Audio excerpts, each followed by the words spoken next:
In the dusty streets of El Paso, 11-year-old Luna Navarro had no idea that saving a stranger's life would bring 87 former gang members to her door the next morning, ready to fight an impossible battle against powerful developers trying to steal her family's home. Like this story, if it touched your heart, subscribe for more incredible tales, and comment telling us where you're watching from around the world. The afternoon rain drummed against the cracked asphalt of Segundo Barrio, turning the dusty streets of El Paso into muddy rivers that reflected the gray sky above.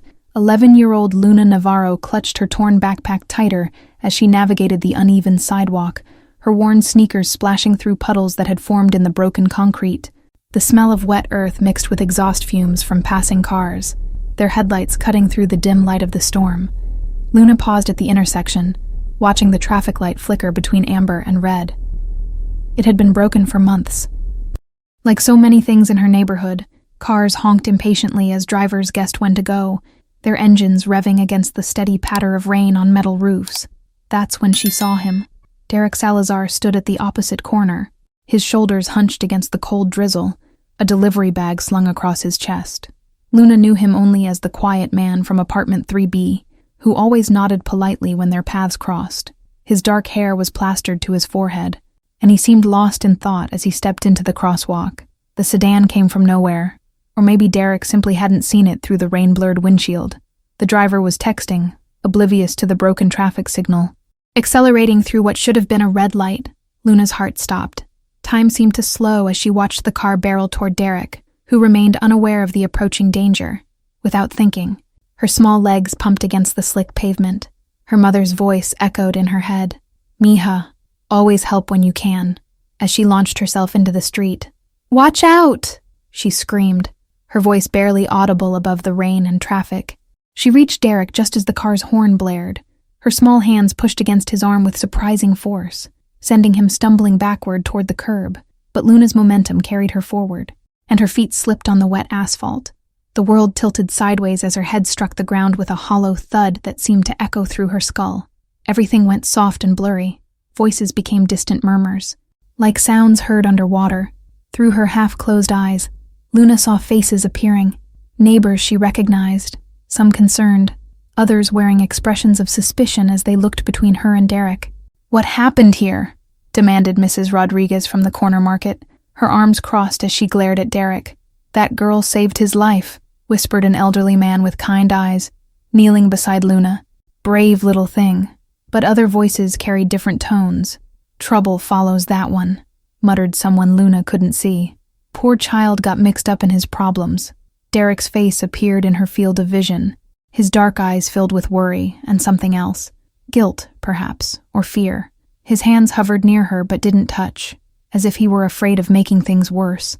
"I'm so sorry," he whispered, his voice thick with an accent Luna recognized as similar to her mother's. "So sorry, Niña." The sound of running footsteps grew louder, and suddenly, Luna's mother, Elena, was there, her work uniform soaked from rushing through the rain. Elena's face was pale with terror as she dropped to her knees beside her daughter. "Luna, mi amor, can you hear me?"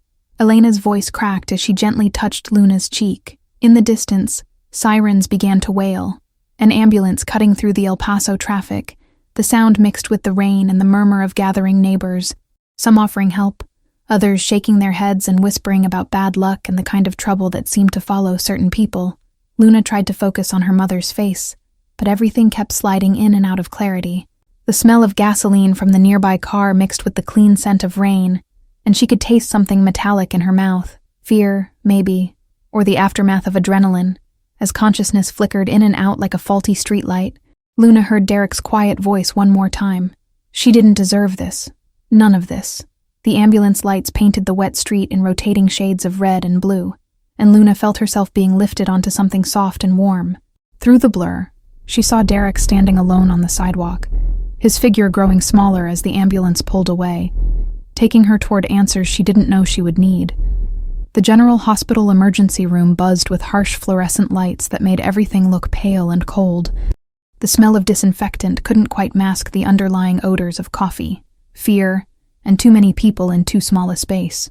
Luna drifted in and out of awareness on the narrow gurney, catching fragments of conversations that floated around her like pieces of a puzzle she couldn't quite assemble. That girl's brave, but why was she even near that guy? The voice belonged to a nurse Luna couldn't see, speaking in hushed tones near the nurse's station. Derek Salazar. Another voice replied, and Luna's ears perked up despite her grogginess. He's in the rehabilitation program downtown, used to be. Well, you know, gang member, ex-gang member. They say he's trying to change, but trouble has a way of following people like that. Luna wanted to sit up, to tell them they were wrong, but her head felt like it was filled with cotton. Instead, she lay still and listened, her small hands gripping the thin hospital blanket. Her mother sat in a plastic chair beside the bed, her cleaning supplies uniform still damp from the rain. Elena's calloused hands trembled slightly as she smoothed Luna's hair, and Luna could see the way other people in the waiting area looked at them, the quiet judgment that followed families like theirs. Immigrants who cleaned other people's houses and lived paycheck to paycheck. Mrs. Navarro, a doctor approached, her voice kind but tired. Dr. Martinez was young, with laugh lines around her eyes that suggested she'd learned to find lightness, even in difficult places. Luna is going to be fine. Mild concussion, but her reflexes are good and there's no sign of serious injury. Elena exhaled shakily. Gracias a Dios. Thank you, doctor. I understand she was helping someone when this happened. Dr. Martinez continued, glancing at the notes on her clipboard. Derek Salazar. He's been waiting in the hallway. Wanted to make sure she was okay. Through the partially open door, Luna glimpsed Derek sitting on a hard bench in the corridor. His delivery bag sat beside him, forgotten, and his hands were clasped so tightly his knuckles had gone white. A security guard stood nearby, not threatening, but watchful, the kind of attention that followed people with certain kinds of pasts. He didn't do anything wrong, Luna managed to whisper, her voice hoarse. He didn't even see the car coming. Dr. Martinez smiled gently. I know, sweetheart, but some people need more convincing than others. An older man in the bed next to Luna's area leaned over slightly, his voice low and conspiratorial. That young man's been sitting out there for 2 hours, hasn't moved except to make room for other folks. Seems like the decent sort to me. A social worker appeared. Clipboard in hand and concern in her eyes, she spoke quietly with Elena about insurance and paperwork, but Luna caught something else in her tone. A warning. There have been complaints, the woman said carefully, about certain individuals in your neighborhood. Property developers sometimes use these incidents to justify changes. Just be careful. Luna didn't understand all the words, but she understood the feeling behind them.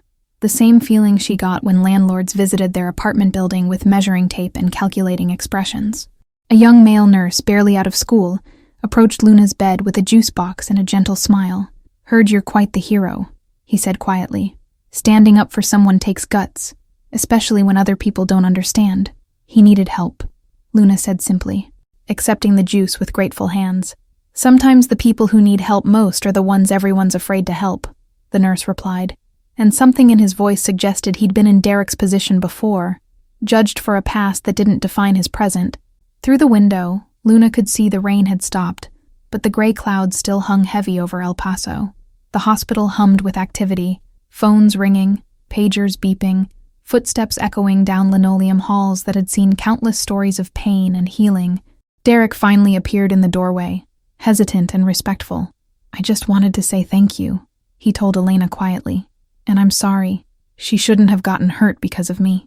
She got hurt because she has a good heart, Elena replied firmly. Meeting his eyes, don't you carry guilt that isn't yours?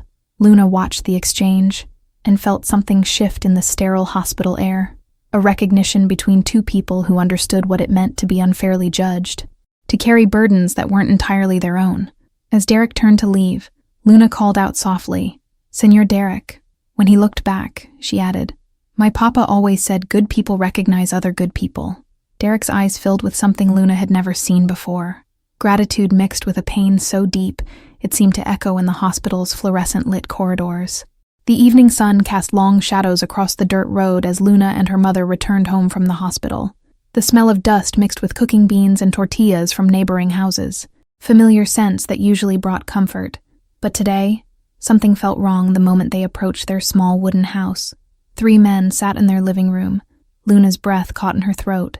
Through the open door, she could see strangers making themselves comfortable on their worn sofa, one measuring the walls with a tape measure, another speaking rapidly into a cell phone. the third examining papers spread across their tiny kitchen table. Elena's hand found Luna's shoulder, gripping it protectively as they stepped onto their own porch.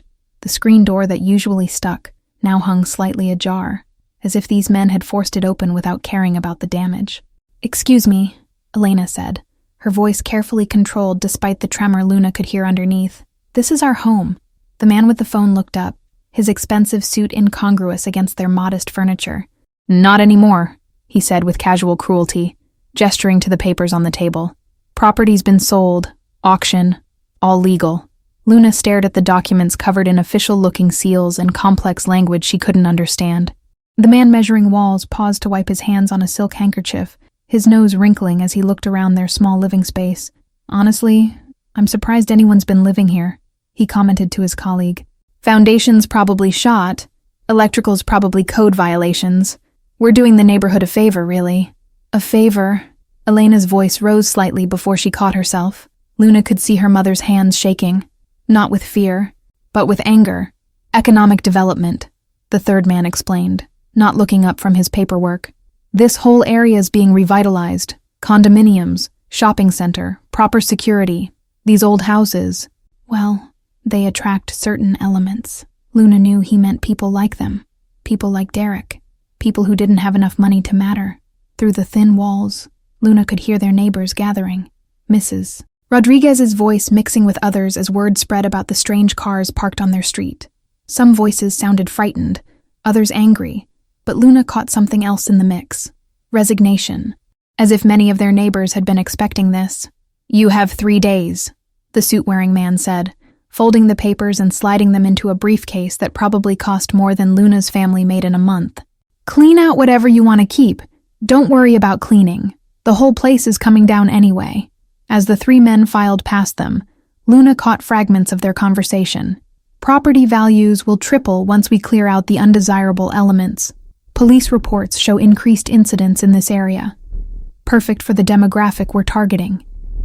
They left behind the smell of expensive cologne and the sound of their luxury cars starting up. Engines purring with the kind of confidence that came from never having to worry about where you'd sleep tomorrow night. Elena sank into their old armchair, the one Luna's father had bought secondhand when Luna was small. Her mother's face was in her hands, and Luna could see her shoulders shaking with silent tears. "Mommy," Luna approached carefully, the way she might approach a wounded bird. "I don't know what we're going to do." "Mija," Elena whispered. "I don't know where we'll go." Luna looked around their small home, at the family photos on the refrigerator, the plants Elena tended so carefully on the windowsill, the marks on the doorframe where her father had measured Luna's height each birthday before his death. Everything that made this place home was about to be erased for condominiums and shopping centers. Through the window, Luna could see neighbors standing in small groups on the street, their voices mixing with the evening sounds of children playing and dogs barking. Mrs. Rodriguez appeared at their door with a plate of warm tortillas and tears in her eyes. "You can stay with us tonight," she said simply. "We'll figure out tomorrow when tomorrow comes." As they gathered their most important belongings in grocery bags and old suitcases, Luna couldn't shake the feeling that this was connected to what had happened earlier, to Derek, to the whispers about certain elements and increased incidents. Someone was using their neighborhood's reputation against them, turning their community's struggles into justification for their displacement. The house creaked around them as they packed, its old bones settling in the desert evening. Luna touched the wall where her father had once hung his work tools, running her small fingers over the nail holes that would soon be covered by fresh paint or demolished entirely. Tomorrow, she thought, they would wake up in someone else's house, displaced not by natural disaster or personal failure, but by men in expensive suits who saw their neighborhood as nothing more than empty space waiting for improvement. The night stretched endlessly on Mrs. Rodriguez's living room floor. Luna lay on a thin mattress borrowed from a closet, listening to the wheeze of an old fan and her mother's muffled crying from the next room. The smell of fried chicken lingered in the air, mixed with the musty scent of old furniture and the faint sound of late-night traffic from the main street. Elena had tried to hide her tears, but Luna heard them anyway, the quiet sobs of someone trying not to wake others, trying to hold together a world that kept falling apart. When morning came, they returned to their house one final time to gather the remaining pieces of their life. The 3 men were nowhere to be seen, but their presence lingered like smoke. In the papers left scattered on the table, in the way their furniture had been pushed around and examined. Elena moved through the rooms mechanically, folding clothes and wrapping dishes in newspaper. Luna wandered into her small bedroom, running her hands along walls that had heard her prayers and her nightmares, that had sheltered her through fevers and homework and the long grief after her father's death. That's when she saw it, a corner of the wooden floorboard slightly raised, as if something had been disturbed underneath. Luna knelt down and pressed against the loose board until it lifted, revealing a small space her father had created years ago. Inside lay a small plastic box, the kind used to store fishing tackle. Her breath caught as she lifted it out, feeling its unexpected weight. The plastic was scratched and yellowed with age, and when Luna opened it, she found something that made her heart stop. A yellowed card, bent at the corners and soft with handling. Written across it in faded ink was the number 87, and below that, in her father's careful handwriting, life debt, never forgotten. Luna's fingers traced the words, feeling the roughness of the paper, the slight indentations where her father's pen had pressed. On the back, a phone number was written in the same careful script, along with a single word, honor, Luna. Elena's voice came from the kitchen. What did you find? Elena's face transformed when she saw the card. The weariness fell away, replaced by something Luna had never seen before, a mixture of hope and memory, and something that looked almost like reverence. Your father never told you about this, Elena said softly, taking the card with gentle hands. He said it was better if you didn't know, unless someday we needed help. What does it mean? Elena sat on the edge of Luna's small bed, the mattress creaking under their combined weight. Before you were born, your father met a young man in trouble. Not trouble he had caused, but trouble that found him anyway. The police thought he was involved with bad people, gangs, but your father could see the truth. Luna leaned closer, drawn by the unusual warmth in her mother's voice. Your father helped him find a lawyer, got him work at the car wash, kept saying, whoever receives a good chance returns it twice over. That young man was Derek Salazar. The name hit Luna like cold water. Derek, the man she had saved, the man everyone whispered about, the man whose presence somehow justified tearing down their home. The number 87, Elena continued, represents something Derek did later. When he was older and stronger, he helped 87 young people get away from a dangerous situation, gang violence, weapons, things that would have destroyed their lives. Each person he helped got one of these cards, a promise that if they ever needed help, really needed it, the debt would be repaid.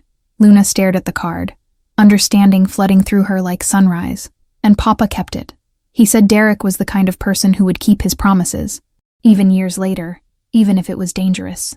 Through the thin walls, they could hear their neighbors discussing the eviction notices they'd started receiving, the rumors about property development, the fear that their entire community was being systematically removed. Luna's hands trembled as she held the card. She thought about Derek sitting alone in the hospital corridor, about the way people looked at him with suspicion and fear, about the men in expensive suits who spoke of undesirable elements while sitting in their living room. Mommy, Luna whispered, what if this isn't just about our house? What if someone is using Derek's reputation to justify getting rid of all of us? Elena's eyes widened as the implications sank in. Outside, a car door slammed, and they heard voices, neighbors gathering again, sharing the latest developments, wondering who would be next. Luna looked down at the number 87, written in her father's careful hand. Somewhere out there were 87 people who owed Derek Salazar their freedom from a life of violence, people who had built new lives, found honest work, maybe even started families, people who would remember their promise.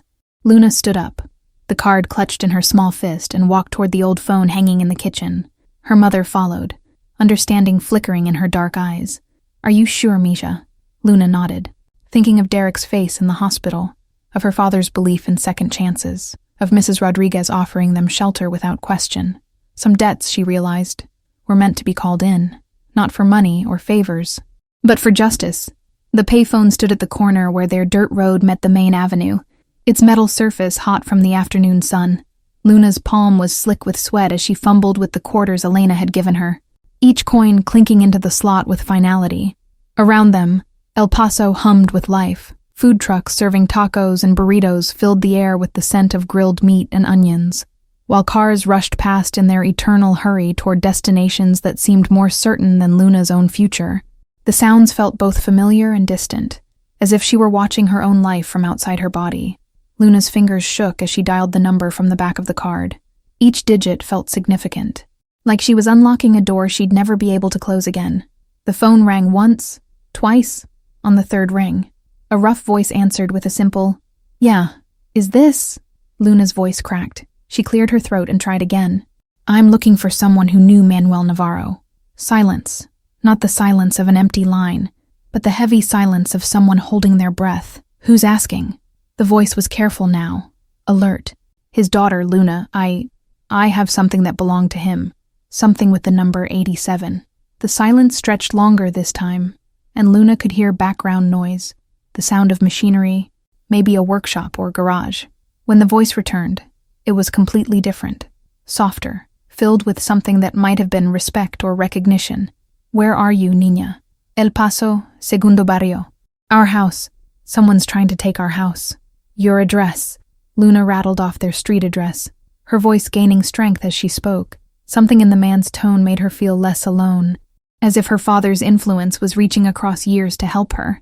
"Is Derek okay?" the voice asked suddenly. "Derek Salazar. Yes, he's... How did you know?" "Because if someone's coming after your family, and Derek's in the neighborhood, then this isn't about property development. This is about removing witnesses." Luna's stomach dropped. Witnesses to what? "Stay close to home, little sister. Don't go anywhere alone." "We're coming." The line went dead, leaving Luna standing with the phone pressed against her ear, listening to the dial tone mix with the sounds of traffic and life continuing around her. Elena was waiting by the food truck, nervously buying a bottle of water they couldn't really afford. When she saw Luna's face, she hurried over. "What did he say?" "He called me little sister," Luna whispered, still processing the conversation. "And he said they're coming." That evening, as they sat in Mrs. Rodriguez's living room, sharing a dinner of reheated beans and rice, Luna noticed things she hadn't seen before. The way neighbors kept looking out their windows, checking the street, the way conversations stopped when strangers walked by, the way Mr. Guerrero from down the block kept his radio tuned to police frequencies, even though he'd never explained why. Derek appeared at the door just as the sun was setting, his delivery bag slung over his shoulder and concern written across his face. Mrs. Rodriguez let him in without question, as if his presence was expected. "I heard about your house," he said to Elena, his voice heavy with guilt. "I think this is my fault." "How could it be your fault?" Luna asked. Derek sat heavily in the plastic chair Mrs. Rodriguez offered, his large frame making the furniture creak. "Because someone's been asking questions about me around the neighborhood, about my past, about who I talk to, about whether I'm rehabilitated or still dangerous." Elena and Luna exchanged glances. The pieces were starting to form a picture neither of them wanted to see. "Someone's been building a case," Derek continued, "making it look like I'm still involved in criminal activity. And if they can prove the neighborhood is dangerous because of people like me, they can justify removing everyone," Elena finished, her voice barely a whisper. Derek nodded grimly. "Property values stay low when there's a criminal element present. But if that element gets removed, along with anyone who might defend it, the land becomes valuable again," Mrs. Rodriguez said from the kitchen, where she'd been listening to every word. Luna thought about the men in expensive suits, about their casual cruelty and their confident dismissal of her family's rights. They weren't just stealing houses. They were stealing an entire community's sense of safety and belonging. "I called the number," Luna said suddenly, "from Papa's card." Derek's head snapped up, his dark eyes wide. "You what?" "Someone's coming to help. He said they're coming."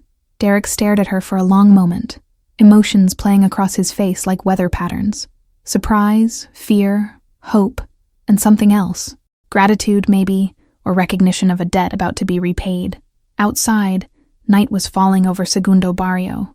Porch lights flickered on, and families settled in for another evening of uncertainty. But Luna felt something shifting in the air, a change coming like a storm on the horizon, bringing with it the possibility of justice, or chaos, or both. Dawn came early to Segundo Barrio, painted in shades of pink and gold that turned the desert landscape briefly beautiful. But Luna wasn't looking at the sky. She was watching the street, where the sound of engines had been growing steadily louder since 6 a.m. Cars began arriving just after 7. Not the luxury vehicles of the property developers, but working vehicles, pickup trucks with paint-splattered beds, compact cars with toolboxes visible through the windows, a few motorcycles that rumbled to a stop with practiced precision. From each vehicle stepped people who looked like they belonged in Luna's neighborhood, mechanics in work uniforms, women in scrubs who might have been nurses or home health aides, men in the khaki pants and polo shirts of delivery drivers and security guards. They moved with purpose but without aggression. Gathering on the dirt street in front of Luna's house like they were reporting for a job, Luna pressed her face against Mrs. Rodriguez's window, counting 30, 50, 70. Each new arrival nodded to the others, some embracing briefly, others simply taking their place in what was becoming a loose formation. "Misha," Elena whispered, coming to stand beside her. "How many are there?" "I don't know yet." Luna's breath fogged the glass as she watched a woman with graying hair step out of a van marked with a non-profit organization's logo. The woman wore scrubs and carried herself with the confidence of someone who had learned to help people in crisis. Derek emerged from the house he shared with his elderly mother, moving slowly as if he couldn't quite believe what he was seeing. A man about his age approached him, someone Luna didn't recognize, but who clearly knew Derek well. They spoke quietly, their conversation too distant to hear. But Luna could see Derek's posture change from tension to something that looked like relief. Mrs. Rodriguez appeared beside them with coffee and a plate of pan dulce, her eyes wide but not frightened. 87, she said quietly. "What?" Luna turned from the window. "I counted 87 people." Luna's heart skipped. 87, exactly the number on her father's card, as if responding to some unspoken signal. The group began to organize themselves. Some pulled out cell phones and laptops. Others produced notebooks and cameras.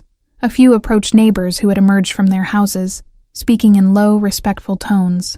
Luna caught fragments of conversation through the open windows.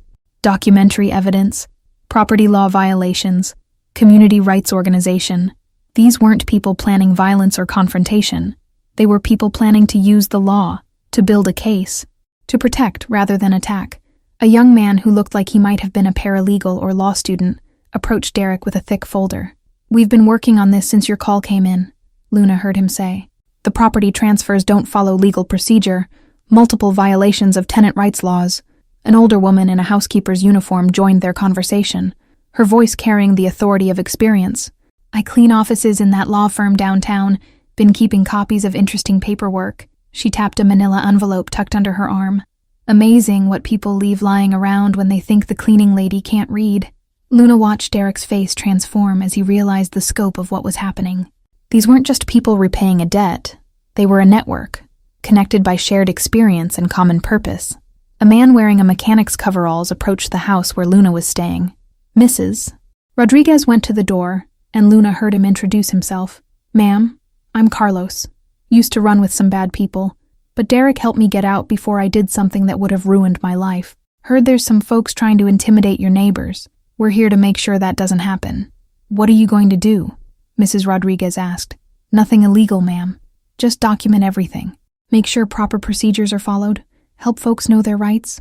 Sometimes the best protection is just having witnesses around."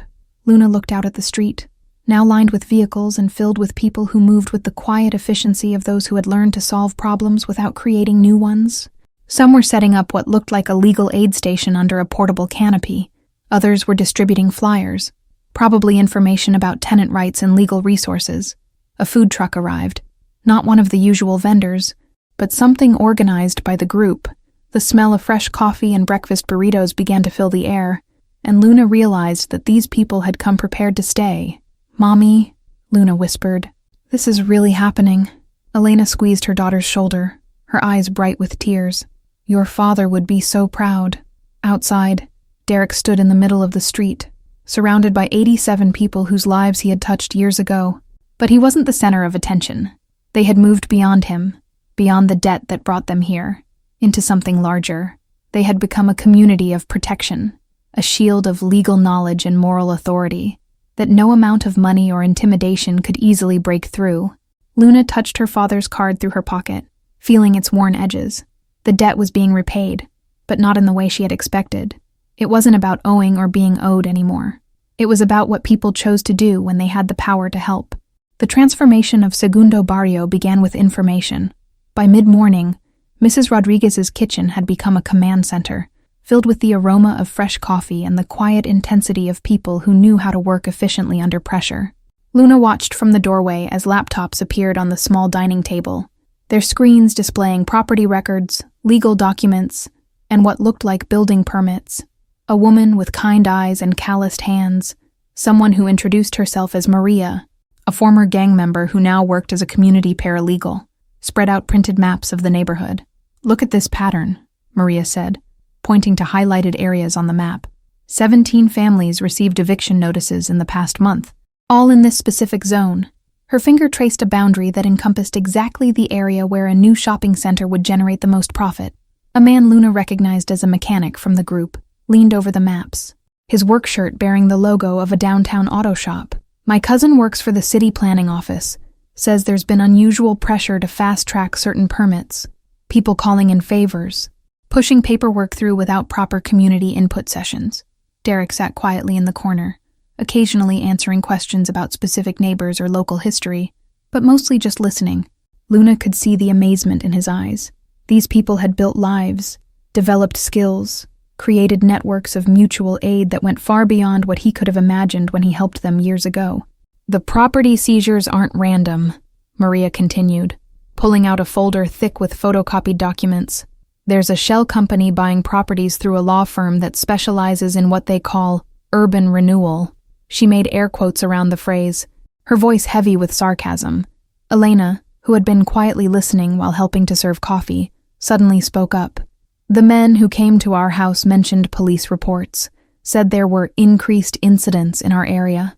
A young man with glasses and a security guard's uniform looked up from his laptop. "I work nights downtown, been hearing radio chatter about stepped-up patrols in Segundo Barrio, lot of reports for things that sound manufactured." "What do you mean?" Derek asked. "Anonymous tips about drug activity, gang meetings, suspicious behavior, but when officers respond, they never find anything, just enough to create a paper trail that makes the neighborhood look dangerous." Luna felt a chill run down her spine. Someone was building a case against their community, creating evidence of problems that didn't exist to justify solutions nobody wanted. Outside, she could hear other members of the group conducting interviews with neighbors, their voices mixing with the usual sounds of the neighborhood: children playing, dogs barking, the distant hum of traffic from the main road. But there was something different in the air today, a sense of purpose that hadn't been there before. Maria pulled out her cell phone and dialed a number. "Rosa, it's me. We need that favor you mentioned." "Yes, the property law thing." She listened for a moment, then smiled grimly. "Perfect. How soon can you get here?" When she hung up, she looked around the crowded kitchen. "Immigration lawyer, works pro bono. She's been tracking similar cases in other neighborhoods. Says there's a federal pattern. Communities get destabilized. Property values drop. Developers swoop in with promises of improvement. How do we stop it?" Elena asked. "Same way we stop anything," said Carlos, the mechanic who had spoken to Mrs. Rodriguez earlier. "Document everything. Know the law better than they do. And make sure the community stays strong." Luna thought about the men in expensive suits, their casual cruelty, and confident dismissal of her family's rights. They had power, money, connections, but they didn't have what was sitting around Mrs. Rodriguez's kitchen table. People who understood how systems worked because they'd been crushed by them before. People who had learned to help each other survive. A knock at the door interrupted her thoughts. Derek answered it, and Luna heard an unfamiliar voice speaking rapidly in Spanish. Derek's face darkened as he listened. Then he turned to address the room. Trouble. 3 black cars just pulled up at the community center down the street. Men in suits. Same ones that visited Luna's family. They're asking questions about who's organizing what they're calling illegal assembly. Maria stood up, her movement swift and decisive. "Time to test our legal knowledge." She grabbed her phone again. "Miguel, we need you now. Bring cameras." Luna felt her heart racing, but she also felt something else. A strange sense of excitement. For the first time since this nightmare began, her family wasn't facing it alone. They had allies, people who understood the law and weren't afraid to use it. Outside, the sound of expensive car engines mixed with the rumble of working vehicles as 2 very different groups of people prepared to face each other in the dusty streets of Segundo Barrio. The community center sat at the end of their block like a fortress of peeling paint and good intentions. Luna had attended after-school programs there, celebrated birthdays in its small gymnasium, listened to her father speak at neighborhood meetings about fixing potholes and organizing block parties. Now it was the epicenter of a confrontation that felt much larger than their small corner of El Paso. 3 black sedans were parked precisely in front of the building, their tinted windows reflecting the late afternoon sun like dark mirrors. Men in expensive suits moved in and out of the center with the confidence of people who were accustomed to getting their way without question. But they weren't alone anymore. Derek stood near the entrance with Maria and several other members of the group, holding a folder thick with documents. They weren't blocking the door or making threats. They were simply present, bearing witness, making it clear that whatever happened here would be seen and remembered. They're claiming we're conducting a legal assembly, Derek explained quietly to Luna and Elena as they approached.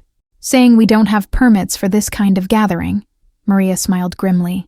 Funny thing about that, Miguel's inside right now with the actual permits. Turns out when you know the law, you can follow it better than people who are used to breaking it. Luna could see through the center's windows where a heated conversation was taking place. One of the suited men was speaking animatedly to Miguel, a thin man with gray hair who wore the patient expression of someone who had spent years dealing with bureaucracy and intimidation. A woman emerged from one of the black cars, and Luna recognized her immediately. Not one of the men who had invaded their home, but someone who carried herself with the same arrogant authority. She spoke rapidly into a phone, her voice carrying across the dusty parking lot. Need to escalate this. Community activism is interfering with legitimate business. Yes, I understand the timeline pressure. Carlos appeared beside them, his mechanic's coveralls exchanged for clean jeans and a button-down shirt. Recording everything, he said quietly, indicating a small device clipped to his shirt pocket. Amazing what people say when they think nobody important is listening. The confrontation inside seemed to be reaching a conclusion. Miguel emerged with a smile that didn't reach his eyes, followed by the suited men who looked significantly less confident than when they'd arrived.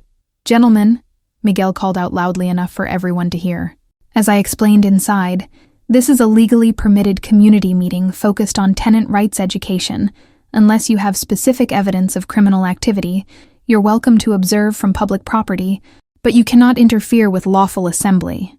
One of the suited men stepped forward, his voice carrying the edge of frustrated authority. This neighborhood has documented issues with criminal elements. Our investors have legitimate concerns about property development in areas with ongoing gang activity. Derek stepped forward, and Luna held her breath.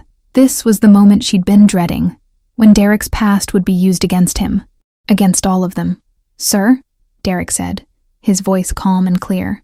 I'm Derek Salazar. I think you've been asking questions about me. The suited man's eyes sharpened. Mr. Salazar? Yes. We've heard about your history. Then you know that I completed a rehabilitation program 5 years ago, have maintained steady employment, and have no criminal record as an adult. Derek's voice never wavered. What you might not know is that I've been working with these folks to document what appears to be systematic harassment of law-abiding families. Maria stepped forward with another folder. We've identified at least 15 violations of fair housing laws, multiple instances of fraudulent documentation, and what appears to be coordinated intimidation of immigrant families. That's a serious accusation, the suited man replied, but his confidence was visibly shaking. It's a serious situation, Maria agreed, which is why we've prepared a comprehensive report for the Federal Attorney General's office, the State Housing Authority, and several civil rights organizations.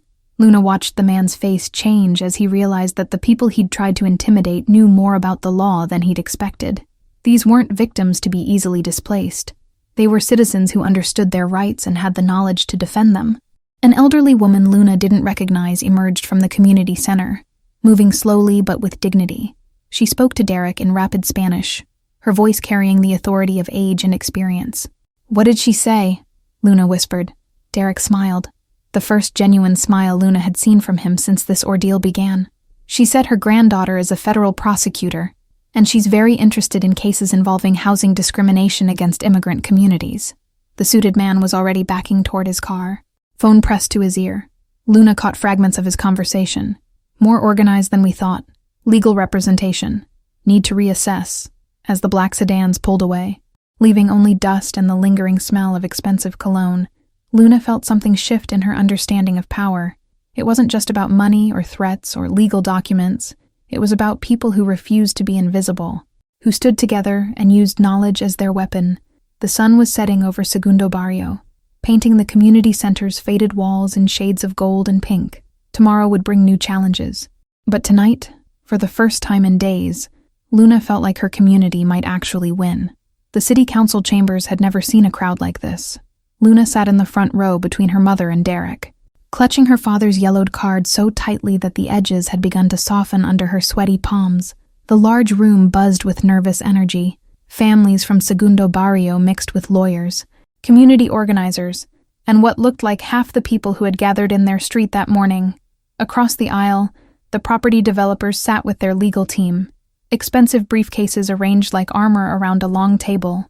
Luna recognized the man who had sat in their living room, though today he wore an even more expensive suit, and the kind of confident expression that suggested he'd won these battles before. At exactly 7 p.m., the council session began. Luna listened to routine business, budgets and permits and street repairs, while her heart hammered against her ribs. When their case was finally called, the room's energy shifted, conversation stopping as everyone focused on the podium where community members would be allowed to speak. Maria approached the microphone first, carrying a thick folder that represented weeks of research and documentation. Her voice carried clearly through the room as she outlined the case: systematic harassment of immigrant families, fraudulent property seizures, and what appeared to be coordinated intimidation designed to force community displacement. "These aren't isolated incidents," Maria explained, her paralegal training evident in her careful presentation of facts. "We've documented a pattern of behavior designed to destabilize a law-abiding community for commercial gain." The lead developer rose to respond, his voice smooth with practiced authority. "Council members, these accusations are inflammatory and unfounded. We're engaged in legitimate urban development that will benefit the entire city. The properties in question were acquired through proper legal channels, and any opposition appears to be organized by individuals with documented criminal backgrounds." Luna felt Derek tense beside her. This was the moment they'd all been preparing for, when his past would be weaponized against their entire community. But Derek stood up calmly, approaching the microphone with steady steps. "Council members, my name is Derek Salazar. Mr. Johnson is referring to me when he mentions criminal backgrounds." A murmur ran through the room. Luna could feel the attention focusing on Derek, some of it sympathetic, some of it suspicious. 15 years ago, when I was 17, I was involved with people who made bad choices. I was arrested, charged as an adult, and served time. When I was released, I was angry, lost, and didn't know how to build a different life. Derek paused, his eyes finding Luna's across the room. "But I met a man named Luna Navarro, who saw something in me that I couldn't see in myself. He helped me find work, taught me that dignity comes from helping others, not from taking what isn't yours." Luna's throat tightened as Derek continued. "Over the years, I was able to help other young people avoid the mistakes I made, not through violence or intimidation, but by offering them the same chance at a different life that Manuel gave me." Derek gestured to the crowd behind him. 87 people are here tonight because they were given second chances. They became mechanics, nurses, teachers, small business owners. They pay taxes, raise families, and contribute to their communities. The room was completely silent now. "We're not here to defend criminal activity," Derek said, his voice stronger. "We're here to defend the right of working families to exist in their community without being displaced by fraud and intimidation." Miguel rose next, presenting documentation that Luna couldn't fully understand, but that seemed to have a powerful effect on the council members. Property transfer irregularities, violations of tenant notification requirements, evidence of coordinated harassment campaigns. Then Luna heard her name being called. She stood on shaking legs, the card clutched in her small fist. The microphone seemed impossibly high as she approached it, but Maria quickly adjusted it to her height. "My name is Luna Navarro," she began, surprised by how steady her voice sounded in the large room. "My father died 3 years ago, but before he died, he taught me that good people help each other, even when it's difficult." She held up the card, its yellowed surface visible to everyone in the room. "This card represents a promise my father helped make possible. Number 87. Because Derek Salazar helped 87 people escape from violence and build better lives." Luna's voice grew stronger as she continued. "Last week I almost got hurt saving Derek from a car accident. The day after that, someone tried to steal our house by lying about legal documents.